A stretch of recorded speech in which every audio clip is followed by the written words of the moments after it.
Class 9th हम ये आपके हरिशंकर परसाई द्वारा रचित प्रेमचंद के फटे जूते का हम लोग एक्सप्लेनेशन कर दिया है। मैंने इसके क्वेश्चन आंसर 4 तक बता दिए हैं। अब ये क्वेश्चन है 5 वाला, आपने यह व्यंग पढ़ा, इसे पढ़कर आपको लेखक की कौन सी बातें आकर्षित करती है। तो कौन सी बातें आकर्षित करती है आपको अपनी लैंग्वेज में लिखना है, या तो फिर आप ऐसे भी लिख सकते हो। मुझे इस व्यंग की सबसे आकर्षक बात लगती है विस्तारण शैली। विस्तारण शैली यानी डिस्क्राइब किया हुआ, ठीक है। लेखक एक संदर्भ से दूसरे संदर्भ की ओर बढ़ता चला जाता है, एक पॉइंट से दूसरे पॉइंट में आगे कंटिन्यूटी में वह बोलता रहता है। वह बूंद में सागर ढूंढने की कोशिश करता। हालांकि एक टॉपिक क्या था, सिर्फ उनके फटे हुए जूते थे जिनमें से उनकी अंगुली बाहर आ रही है ना। हम देखते तो सिर्फ उनके जूते देखते, लेकिन ये जो लेखक की रचना है उसमें वो क्या करा, उन्होंने बूंद में सागर ढूंढने की कोशिश की, यानी एक बूंद से पूरा समुद्र निर्माण करने की मतलब क्षमता रखी। जैसे बीज में से क्रमशः अंकुर का, जैसे बीज उगता है तो उसमें से क्या पौधा निकलता है, फिर पल्लव का यानी फिर वो खिलता है, थोड़ा सा बड़ा होता है, फिर उससे पौधा बनता है और तने का बाद में फाइनली क्या बन जाता है, तना। तो यानी कि एक बीज से शुरू हुए वो तना बन गया, लास्ट में एक वृक्ष बनता है। उसी तरह से उन्होंने एक पॉइंट ढूंढ करके पूरा चैप्टर लिख दिया है। और तथा अंत में फल फूल का विकास होता चला जाता है। जिस तरह से बीज से लास्ट में फल फूल बनते रहते हैं, मतलब उसका निरंतर विकास होता है, उसी तरह से उन्होंने सिर्फ एक पॉइंट से पूरा चैप्टर लिखा। उसी प्रकार इस निबंध में प्रेमचंद के फटे जूते से बात शुरू होती है। वह बात खुलते खुलते प्रेमचंद के पूरे व्यक्तित्व को उद्घाटित कर देती है, यानी सिर्फ एक पॉइंट प्रेमचंद के फटे जूते थे, उससे उनका व्यक्तित्व उन्होंने उद्घाटित कर दिया, यानी सामने ला दिया। बात निकालने की यह व्यंग शैली बहुत ही आकर्षक बन पड़ी है, ठीक है। अब वाला ये 6 वाला क्वेश्चन है, पाँव में टीले शब्द का प्रयोग, पाठ में टीले शब्द का प्रयोग किन संदर्भों को इंगित करने के लिए किया गया होगा। टीला क्या है, टीला एक ठोकर समझ लो। अब ये है, टीला रास्ते की रुकावट का प्रतीक है। जैसे बहती नदी में खड़ा कोई टीला सारे बहाव को रोक देता है, उसी भांति अनेक बुराइयां, कुरीतियां और भ्रष्ट आचरण जीवन की सहज गति को रोक देते हैं। यानी जो हमारे जीवन की ये जो गति है उसमें ये अवरोध बन जाती है। इस पाठ में टीला शब्द का प्रयोग शोषण, अन्याय, छुआछूत, जाति पाति, महाजनी, सभ्यता आदि बुराइयों के लिए हुआ है, ठीक है। ये बुराइयां हैं, इनके लिए टीले शब्द का प्रयोग हुआ है। अब ये हम आ जाते हैं रचना और अभिव्यक्ति में। प्रेमचंद के फटे जूते को आधार बनाकर परसाई जी ने यह व्यंग लिखा है। आप भी किसी व्यक्ति की पोशाक को आधार बना, ये आपको अपना खुद करना है, लेकिन फिर भी मैंने, अगर आप करो तो अच्छा है, नहीं तो थोड़ा बहुत आपको ये आइडिया मिल जाएगा कि हम ऐसे बना सकते हैं। मेरे घर के पास एक डॉक्टर साहब रहते हैं। उनकी डिग्री के बारे में लोगों को आज तक नहीं पता लगा, क्योंकि उनसे पूछने पर एक ही जवाब मिलता है कि डिग्री से इलाज नहीं होता, इलाज होता है अनुभव से।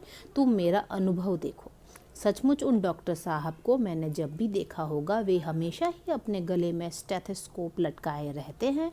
उनसे इलाज कराने जाओ तो वे पहले अपने अनुभव की चर्चा करते हैं, फिर अपनी अति व्यस्तता बताते हुए कहते हैं, मतलब बिजी बताते हैं खुद को, और जल्दी करो मुझे कई मरीज देखने बाहर जाना है, जबकि वे अपनी क्लिनिक छोड़कर बाहर नहीं निकलते हैं। बात करने पर लगेगा कि बराक ओबामा के बाद सबसे व्यस्त आदमी वही है।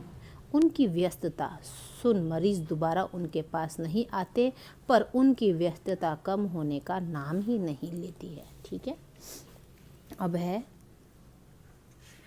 8th वाला है क्वेश्चन, आपकी दृष्टि में वेशभूषा के प्रति लोगों की सोच में आज क्या परिवर्तन आया है।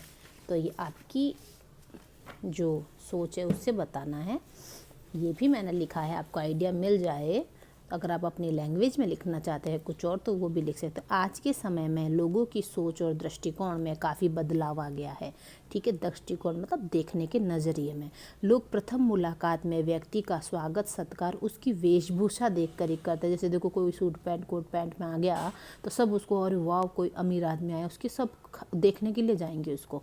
आज गुणी से गुणी व्यक्ति भी अच्छे कपड़ों के अभाव में आदरणीय नहीं बन पाता है। अगर गुणी से गुणी व्यक्ति भी है लेकिन उसने एक साधारण सा कपड़े पहने हुए हैं तो उसमें इतना क्या बोलते हैं उसको, इम्प्रेशन नहीं जमा पाता है वो लोगों के ऊपर, है ना। ऐसे में लोग अपनी वेशभूषा के प्रति विशेष रूप से सजग हो गए हैं। लोग अपनी हैसियत जताने के लिए अच्छे कपड़े पहनते हैं। आज सादा जीवन जीने वालों को पिछड़ा समझा जाने लगा। सिंपल कपड़े पहनते उनको पिछड़े वर्ग का समझा जाने लगा है।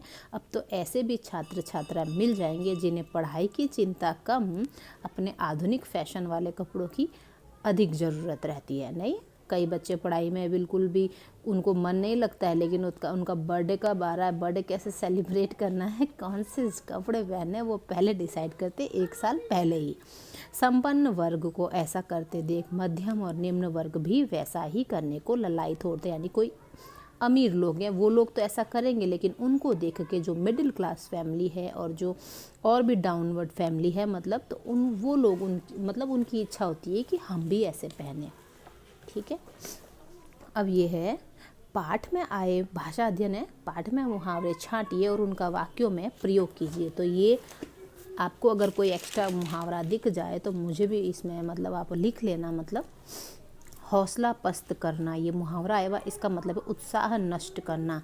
वाक्य क्या है, सीमा पर आक्रमण का बीएसएफ जवानों ने मुंहतोड़ उत्तर देकर पाकिस्तानी सेना के हौसले पस्त कर दिए, यानी उत्साह उनका नष्ट कर दिया, ठीक है।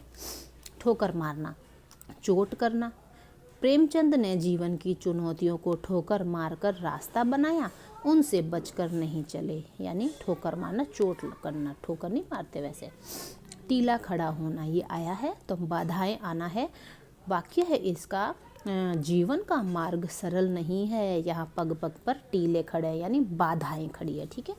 4th में है पहाड़ फोड़ना, ठीक है। पहाड़ फोड़ना मतलब बाधाएं नष्ट करना।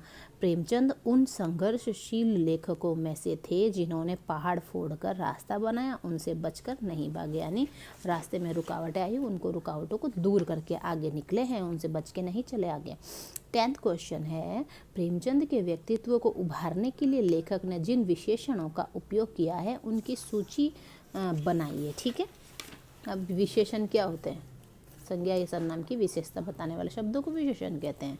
तो इस पाठ में प्रेमचंद के व्यक्तित्व को उभारने के लिए निम्नलिखित विशेषणों का प्रयोग हुआ है। कौन से विशेषण, देखो महान कथाकार कहा जाता है उनको, उपन्यास सम्राट कहते हैं, युग प्रवर्तक कहते हैं, जनता के लेखक कहते हैं और साहित्यिक पुरखे कहते हैं। पुरखा मतलब बहुत नहीं होते हमारे पूर्वज, उस टाइप का। साहित्य में सबसे पहले उन्होंने रचना की थी, बहुत पुराने से हैं वो, तो इसीलिए साहित्यिक पुरखे कहा जाता है। अब इसमें से पाठ्येतर सक्रिया में से बाकी नहीं, सिर्फ पहला वाला बता रही हूँ।